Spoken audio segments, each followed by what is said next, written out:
سلام دوستای عزیز، من فعلا در شهر گوانگجوی چین هستم. شهر گوانگجوی چین بزرگترین و بهترین مقصد تجارتی برای دوستایی است که میخوان با چین تجارت داشته باشند. به دو دلیل.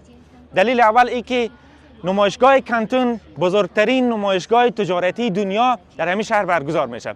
سال دو بار در ماه اپریل و می و همچنان در ماه اکتبر همه ساله دو بار برگزار میشه و دوستایی که میخوان به چین سفر کنن بهترین فرصت است، چون ویزه نمایشگاهی هم آسان و ارزان میشه برای دوستایی که میخوان به چین بار اول یا بار چندم سفر کنین.